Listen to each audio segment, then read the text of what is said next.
na palakpak po para kay Lord. Okay. Binabaybay po natin patungkol po sa pabor ng Panginoon. Klaseng pabor na natanggap po natin sa ating Panginoon. Nandun yung protection, nandun yung blessing, nandun yung security. So, yun yung mga pabor ng Diyos. Ngayon po ay kailangan po pala na ang pabor ng Diyos ay ma-activate sa buhay po natin. Okay, sabihin natin, activation. Activation. Dati, iisa lang yung SIM. Dalawa lang pala yung SIM. Ano yung SIM na alam nyo noon, nung namulatan nyo? Globe at saka Smart, di ba? Noong habang tumatagal, nadagdagan ng SIM, ano yung naitagdag? Sun. PM. Sun. Tapos, moon. Ay, wala pala, no? Kasunod yung sun, TM. Di ba? Meron na naman. Di ba? TV Plus. Joke lang. So, ibig sabihin, ngayon, ang tanong, kapag ka ang cellphone mo ay hindi activate sa ibang SIM, ay iisa lang yung SIM ang pwede mong gamitin. Tama? Kung ang iyong cellphone ay na-activate lang para sa Globe SIM, ay hanggang sa Globe ka na lang. Pero kapag gusto mo na may iba naman yung signal mo, dahil 1 bar lang, ipapa-activate mo yung cellphone, hindi yung SIM. Okay, ano yung open line? Okay, i-open line mo, papa-open line mo para ma-activate yung ibang SIM sa iyong cellphone. Tama ba? At pwede nang isalpa sa ibang SIM. Ibig sabihin, sa pabor ng Diyos, kailangan din meron tayong gawin para ito ay ma-experience po natin. Kailangan i-activate din natin. Ang dami kayang pabor na dapat ibigay sa atin ng Panginoon. Hindi lang iisa, hindi lang dalawa, 3, 4, 5. Mas madami kaysa sa SIM na pinagkakaguluhan natin ngayon ay 5G na. 'Di ba? Mas madami ang ibibigay ng pabor sa atin ng Panginoon. Amen. So ang tanong ko sa inyo, kayo ba ay nakahanda na? Kailangan i-activate nyo yung puso nyo ngayon. Puso, una. Pangalawa, isipan. At pangatlo, ikaw na nandito ngayon. Sabihin mo, ikaw na nandito ngayon, kailangan ma-open line ka. Kayo din na nanonood sa ating live streaming. Okay? Now, how to experience God's favor? Activation. Wow, ang galing ano. In Exodus chapter 33 verse 18, ang sabi dito ay, then Moses said, now show me your glory. Yung the word, show me now your glory. Kwento muna ako. Alam nyo kung bakit sinabi ni Moises na show me now your glory? Dahil the book of Exodus chapter 33 verse 1, ang sabi ni Lord sa kanila, kayo kasing mga Israelita ay hindi ko na kayo makakasama at hahayaan ko na lang kayo na mawala ang iyong buhay o matapos o mamatay sa ilang. Pag sinabing ilang, sa disyerto. Okay? Now, kung yan ang word ni Lord sa iyo, ano ang una mong iisipin? Na hindi ka nasasamahan ng Panginoon at hahayaan ka na lang na mamatay sa daan. So, si Moises ay siyempre naglumo, pati ang mga Israelita. Ang sabi ng Moises, Lord, ano pat kami ay iyong tinalaya sa Ehipto at ganito rin ang mangyayari sa amin sa daan. Kung talagang may pabor ka sa akin at sa mga Israelita, ipakita mo ngayon. Kung talagang sinamahan mo kami, magmula nung nasa Ehipto kami at nakaalis at ngayon ay pupunta kami sa iyong ipinangakong lupa, ipakita mo ngayon ang iyong gloria. Kailangan maramdaman ka namin. God and Moises nag-uusap face to face. So sa Bible, pwedeng mag-usap face to face, ha? Dito, hindi pwede. Pero na lang kung naka-mask ka, naka-face shield ka, pwede kayong mag-usap ng face to face. Dito, God and Moises took face to face. Saan sila nag-uusap? Sa tent of meeting. Okay, so ibig sabihin, parang ganito, tent of meeting. Ito nga, hindi tent ito di ba? May bubungan. Pero sa kapanahunan ni Moises ay tent. Imagine ninyo, doon lang sila nag-uusap between God and Moises na para silang nag-uusap na magkaibigan. Ganon katindi ang Panginoon kay Moises. Meaning to say, ay pwede kayong mag-usap ang Diyos parang magkaibigan lang. So, sabihin mo sa katabi mo, talagang matindi ang pagkakaibigan nila. Hindi ang pagkakaibigan ni Moises at si God at si Moises. So, ganun dapat. Yung buhay natin, dapat meron nabibuild yung parang kaibigan mo na si Lord Hindi lang God kasi si Lord kundi tunay na kaibigan. Sikreto mo, sinasabi mo lahat sa Kanya. Ang sikreto ni Moises, sinasabi niya, although alam ni Lord kung ano yung pinagdadaanan ni Moises, pero sinasabi pa rin ni Moises kung ano yung kanyang pinagdadaanan kay God. Sinasabi niya talaga, direct to the point. Ang sabi niya, kung kami talagang sinamahan mo, hindi mo kami pababayaan. Talagang makakapunta kami sa iyong lupang pinangako. Di ba? Ganun pala katindi kapag kayo ay tunay na magkaibigan. Sinasabi ang katotohanan. Hindi sinisikreto. Kaya nga, rebuke is better than secret love. Ang tunay na pag-ibig ay yung pwede mo siyang i-rebuke. Noon ang relasyon ni God at si Moises. Pero, ang punto nito, kung bakit ganun na lang katindi yung relasyon nila, si God at si Moises, dahil nasa Kanya ang pabor ng Diyos. Amen. Lagpakan natin ang Panginoon. Mas pabor nga ngayon sa inyo Hindi na kayo kagastos. Hindi na kayo bibili ng uniforme ninyo.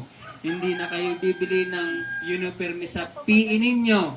Hindi ko naman ibig sabihin na bawal yon. Bagkus malaking pabor ang nangyayari sa inyo, sa ating lahat. Amen? Certainly was not because he was perfect, gifted, or powerful si Moises. Hindi yun ang rason kung bakit labis yung pabor ng Diyos sa kanya. Why? Because it was God choose Moises. Pinili kasi siya. Now, because God choose Moises, kaya mayroong matinding pabor. Ang tanong ko sa inyo, naniniwala ka ba na isa ka sa pinili ng Panginoon? Amen. O pinilit lang? Mahirap pinilit, di ba? Pag pinilit lang, pag pinilit ang hinog, pinilit ang pagluluto, hindi masarap. Pag pinilit mong mag-boyfriend, mag-girlfriend, hindi mo enjoy. Yes. Hindi mo enjoy. Bakit? Dahil nga pinilit. Pag pinilit mo mag-aral, hindi mo enjoy mag-aral. Kailangan gusto mo. Kailangan pinili mo na mag-aral. Now, Moises in return. Moises in return, dahil alam niya talaga na pinili siya ng Diyos. In return, he replied, buong puso na ipinagkatiwala niya yung kanyang buhay through God's wisdom and direction. Ganon pala. Kapag alam mo na pinili ka ng Panginoon, ipagkatiwala mo yung buhay mo. Ipagkatiwala mo yung pamilya mo. Ipagkatiwala mo yung pag-aaral mo. Ipagkatiwala mo yung future mo. At tiyak, bubuhos ang pabor ng Diyos sa buhay mo. Amen? Palakpakan natin si Lord. Kaya ibig sabihin, huwag kang mabalisa, huwag kang mangamba, huwag kang matakot, huwag kang mag-alala, huwag kang mapraning sa module mo. Ipagkatiwala mo kay Lord yan. Hihingi ka ng karunungan. Ang sabi sa James chapter 3, kapag salat ka sa karunungan, hihingi ka lang sa Kanya at Kanyang ipagkakaloob nito. Si Moises, hindi kayamanan ang kanyang hiningi. Si Solomon. Bagkos, ang kanyang hiningi ay ang karunungan. Kaya nga, si Solomon, wala siyang minana galing sa kanyang amang si David. So, ibig sabihin, nung si Solomon ay wala siyang ari-arian. Nagkaroon lang ng madaming ari-arian nung siya ay humingi ng pabor. At ano yung pabor na ibinigay ni Lord sa kanya? Wisdom. Sabihin mo, wisdom. Alam mo, hindi for life mahirap ka. Amen? Hindi for life naghihirap ka. Iaangat ka rin ng Panginoon. Magiging mayaman ka. Ang mansanas mo hindi na kamatis. Yung totoong mansanas na. Ang bahay mo hindi na uuga-uga. Ang bahay mo hindi na kawayan. Pagdating ng araw, sasabihin mo, Lord, ito na yung aking hiningi sa iyo. Konkreto na. Lakpakan natin si Lord. Ang reply ni Moises, sabi niya, buong puso akong nagtitiwala sa iyo, Panginoon. At hihingi ako ngayon ng karunungan at direction mo. Ganon dapat yung ating hingin sa Diyos. Karunungan at direction sa buhay. Amen? Oops, hindi pa doon nagtatapos para ma-activate yung favor ng Panginoon. Merong pinaka-key dito. Now, ibig sabihin, meron silang strong relationship. Sabihin natin, strong relationship.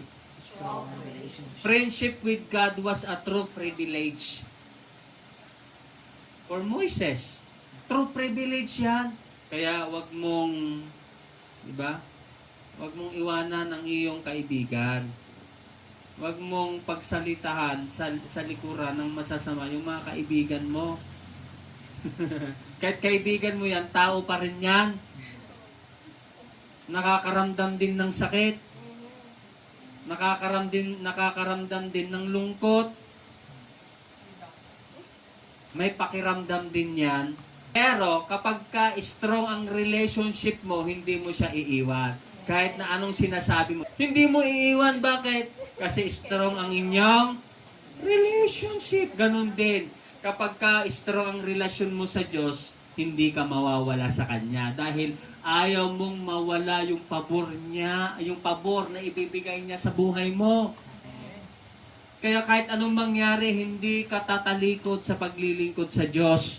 Kahit sabihin mo na ayaw ko na, Lord, kailan pa ako makakalasap ng promised land? Sa promised land kasi, ang pangako ng Diyos ay milk and honey. Nandun lahat. Pag sinabing milk and honey, wow, isusubo mo na lang.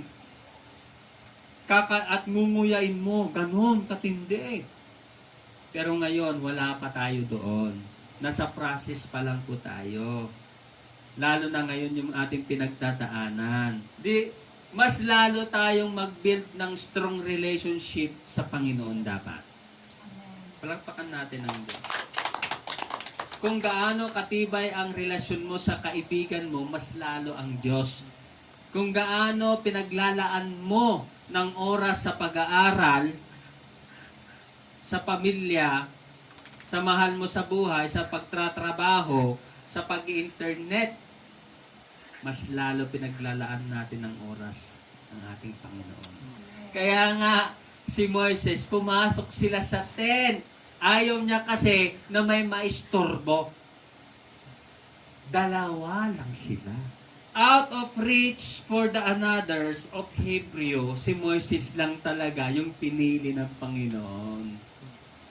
Million sila, thousands and millions yung mga Hebrew nung time na yon. Pero bakit si Moises? Hindi si Joshua, hindi si Aaron, hindi si yung kapatid ni Aaron, ni Moises yung babae, Miriam. Miriam. Bagkos nag-iisa lang si Moises. Sabihin mo sa katiboy mo kung bakit nandito ka ngayon dahil nag-iisa kang pinili ng Panginoon. Palakpakan mo si Lord.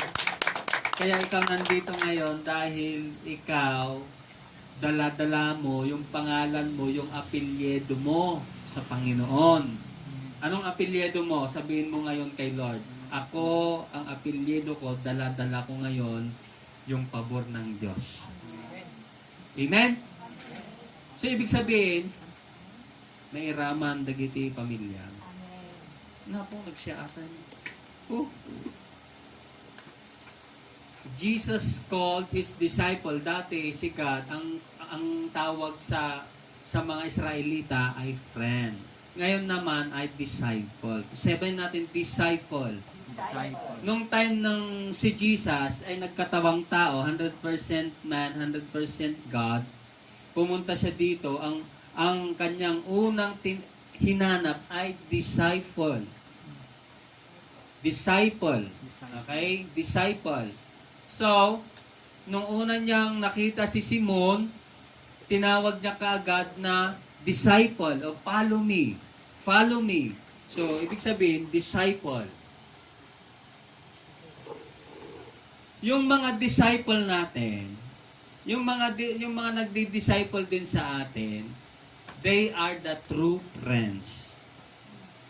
Kung natin, sila yung totoong kaibigan. Ang tawag sa atin ngayon, bilang isang Kristiyano, ay disciple. So, kailangan, pag maghanap ka ng totoong kaibigan mo, i-disciple mo yan. Tignan nyo ha, kung anong klase ang buhok ng iyong kaibigan, ganun din. Agtitinulat tayo, agtitinulat kayo. Suot ng damit, ganun din. Pantalon, ganun din. Style ng, lahat ng style, ganun din. Bakit disciple? Ang tao, hindi na friends. Mas matindi pa, disciple. Pag sinabing disciple, pag yung friends, malalim na. Pero pag disciple, mas malalim ang kanilang ugnayan. So, ang tawag kay Jesus ng kanyang mga nahanap noon, nakakausap na face to face ay disciple na. Ang tanong ko sa inyo, kaya nga may nagdi-disciple sa inyo, merong ibinibigay niya lahat yung kanyang buong buhay para lang sa ganun ay mapabuti ang iyong buhay. Parang si God at si Moises. Ngayon, wala na ngayon si Jesus dito na tawag dito na physical. Sino ngayon yung nagre-represent? Yung mga nagdi-disciple sa inyo, si pastor, si pastora, yung mga leaders, sila na yung nagdi-disciple sa inyo. Sila na yung nakakausap ninyo. Sila na yung nagsasabi kung ano yung tamang direction at nag-a-advise through wisdom. Nagigets natin? Kaya pag sinabing, mag-aral ka muna, opo. Di ba? Ngayon, kasi bakit? Yun yung tamang direction sa buhay mo. Oops, ganito dapat yung gawin natin. Opo. Dahil, yun din yung sasabihin ni Lord. Nagigets natin? So, mayroong tinatawag na extension. Diba? Tulad natin itong mga yan, extension yan. Hindi maabot ang ibang mga ilaw dyan kung walang extension. Kuha natin, unti-unti nang ma-activate yung pabor ni Lord. Extension. So, in-extend ngayon ng Panginoon through the word disciple. So ikaw, kung gusto mong mapabuti ang iyong buhay, magpa-disciple ka. Kung gusto mong tama ang iyong direction, magpa-disciple ka. Di ba sabi niya sa 33 ng Exodus verse 18, show me now your glory. Pag sinabing glory, renown, o sanctify, a ring, or spot of light, high prosperity in achievement, a halo appearing around the shadow of an object.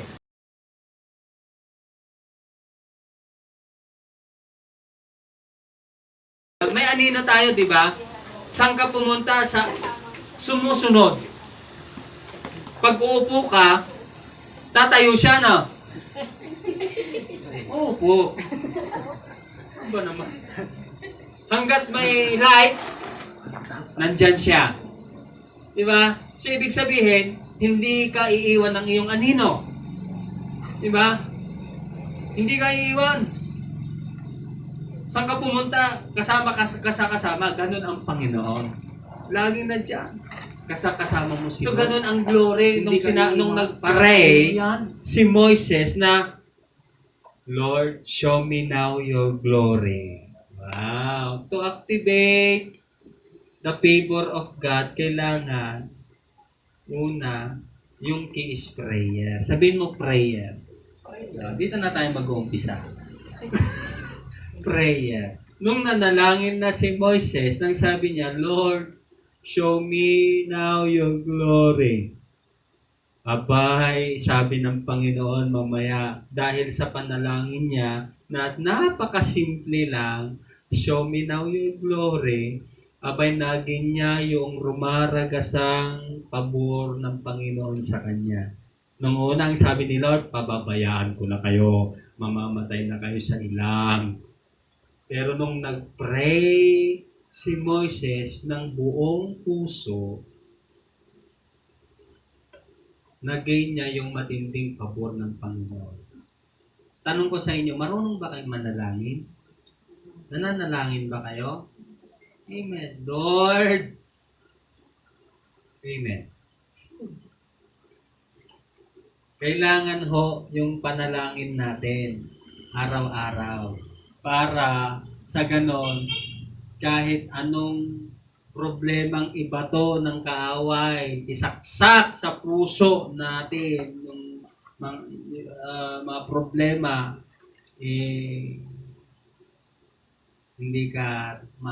hindi ka matatablan. Bakit? Kasi isa lang yung pwedeng pumasok sa puso mo, si Lord lang. Dahil siya yung nag-activate sa buhay mo. Papakan naman natin si Lord. Pag si Lord ang nag-activate sa buhay mo, wala nang pwedeng kumontra sa iyo. Nung nanalangin siya, abay, kumilos na agad ang Panginoon. Na-activate ka agad. Plan! Parang gano'n na. May tunog na plan! Ano yung sabi? Ano ang promise o pabor na ibinigay kay Moises? Una, I will cause all my goodness to pass in front of you. Diba? Sabi niya, hindi na mga bads ang sasabihin ko sa iyo. Puros goodness na. Puros mga magagandang balita. Puros magagandang mangyayari na sa buhay mo. Ang akala nyo ba pangit ang nangyari sa atin ngayon? Maganda! Goodness ito. Dahil kalooban ng Panginoon. Mantakin ninyo, nag-aaral kayo, nasa bahay. Mantakin ninyo. Diba? Dumarating ang tulong kahit nasa bahay. May ayuda. Hello, may kausap ba ako dito? Amen, goodness. Kaya ang sabi ni Lord nung time na yon, I will show my goodness to you. To pass in front of you. Parang anino nandyan. Habang sila ay maglalakbay o naglalakbay, nandyan yung goodness ni Lord na hindi na sila makakagat ng mga alakdan, hindi na sila maiinitan. Bakit? Kapag katag-araw, may clouds na parang payong. So ibig sabihin, sa disyerto, hindi ka magtatagal ng 1 linggo kung walang lilim. Sila ay nagtagal sila ng 40 years. Naglalakbay sa disyerto. Ngayon, habang sila ay naglalakad sa disyerto, may lilim sila. Ano yung lumililim sa kanila? Ulap. Ano yung kanilang ilaw? Buwan. Ngayon, may imagine mo yung buhay mo ngayon kapag kakasama mo si Lord? Isa pa lang yun. Goodness to pass in front of you. I will proclaim my name, the Lord, in your presence. Abay, matindi ito, yung presence ni Lord nasa iyo.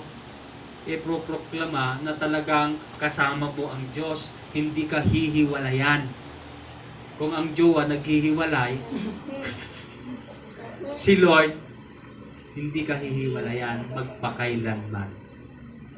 Palakpakan natin si Lord. Pangatlo, I will have mercy on whom I will have mercy. Itong matindi. Mapapahamak ka na sana, pero dahil nasa iyo ang mercy. Anong Tagalog ng mercy? Habag, awa, o awa. Talagang naawa sa iyong Panginoon, iniligtas ka. Nung ako ay pumupunta ng Maynila, kapag ka may mga namamalimos, naaawa ako. Binibigyan ko sila. Ganun pala ang awa. Kapag ang Diyos ay may awa sa buhay mo, talagang ibubuhos niya yung pabor sa iyo. Amen. Palakpakan natin si Lord. Bakit? Ito ang sabi ni Lord, I will have mercy on whom I have mercy. Kung may awa ang Diyos sa buhay mo, ang pamilya mo, ganun din. Nasa Kanya ang awa. Pang-apat, I will have compassion on whom I will have compassion. Talagang matindi yung pag-ibig niya sa iyo. Kaya hindi ka iiwan. Kaya kahit minsan tayo nagkakamali, minsan nadadapa, nasusubsob, siya yung ibinabangon ka. Amen. Minsan malapit ka na mahulog, yung kamay niya nakakapit sa iyo. Hindi ikaw ang kumakapit sa kanya. Siya yung laging kumakapit sa iyo. Amen.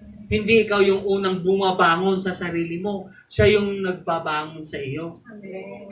Lakpakan natin si Lord. Ang tindi nito ngayon. Bakit? Dahil hindi ikaw ang pumili sa Kanya. Siya ang pumili sa iyo. Siya ang tumawag sa iyo. Amen. Naku, ang tindi pala nito. Ano yung key kung bakit nagkaroon ng compassion, mercy, presence, at goodness? Prayer. Humingi siya. Remember that God is called us. Called you, called me. Ibig sabihin, individual. Remember that choose you, choose me, individual yan. Hindi, tinawag ako ni Lord, halika na, sama ka na rin. Diba? Individual. Kaya yung pabor ni Lord, individual din sa atin. Kung ngayon, nararanasan niya yung pabor niya, yung katabi mo, nararanasan niya yung pabor, mag-antay ka. Darating din yan sa iyo. Amen. Amen? Amen. Huwag kang sabi, ang taas nga yung grade mo, mag-antay ka lang. Darating din yan. Amen? Basta, alamin mo kung paano niya na-gain yung pabor ng Diyos. At ito ngayon yung sekreto. Sinasabi ko na sa inyo. Lakpan natin si Lord. Remember, okay? Remember, prayer is the key to activate God's favor. Wow. Mga brothers and sisters, mga disciple in Christ, prayers lamang po to activate God's favor, isa sa key. Okay? Alam nyo, nagpapasalamat ako kay Lord dahil binigyan ako ng asawa na matinding manalangin. Pagdating ng araw, ang piliin nyo na mababang asawa yung matinding manalangin. Kahit anong problema, pag yan nananalangin, lumuluhod. Tinidinig niya yung panalangin niya, bumubuhos sa kanya yung pabor at sa kanyang pamilya. Kaya huwag kayong basta-basta na ay, guwapo siya. Pwede na yan. Ay, maganda yan. Maganda siya. Pwede na yan. Hindi. Unang-una, piliin ninyo. Dapat, Kristiyano. Pangalawa, marunong manalangin. Pangatlo, marunong sa salita ng Diyos. Amen? Pag yun, wala. Nga. Ipupunta ka sa maling daan. Bibigyan ka ng hindi karunungan, kamangmangan. Amen? Kaya sa umaga pong ito, hayaan natin na matuklasan natin kung paano talaga manalangin. Kaya sabi ng kanyang disciple, si Jesus, how to pray? Madali lang. Madali lang manalangin. Diba? Nasa book of Mateo. Una, adoration. Tama? Acts. Yung C, confession. Confess. Yung T, thanksgiving. At yung S, supplication. Adoration. Lord, itinataas kita, Panginoon. Binawalhati kita, O Diyos. Yung C, confess. Sabihin mo, kaya nga sabi, Lord, patawarin niyo ako sa aking mga pagkukulang. Humihingi ng tawad. Nagpo-confess. Pangatlo, thanksgiving. Ngayon, magpapasalamat ka na. Kahit problema, magpapasalamat ka dahil ang Diyos ang nagbibigay ng solusyon. Amen. Diba? Magpasalamat ka ngayon kay Lord. At pangatlo, yun hihingi ka na. Lord, ganito Lord, ganyan Lord. Lord, ito ang aking pangailangan. Lord, ito ang dapat ko. Lord, ito yung aking lahat. Hingin mo. At walang imposible sa Diyos ibibigay mo. Palakpakan natin ang Diyos. So yun, acts, adoration, confession, thanksgiving, and supplication. Tatandaan niyo yan. Okay? So, sa umagang ito, tayo ay tumayo at manalangin. Praise God. Let's pray. We thank you, Lord, for your goodness and faithfulness to us, Lord. Sige, anong kanina, adoration, practice na natin ngayon. Pag hindi mo i-practice, hindi ma-activate yan. Okay? Tutupan. By your grace and mercy, bless this day, bless every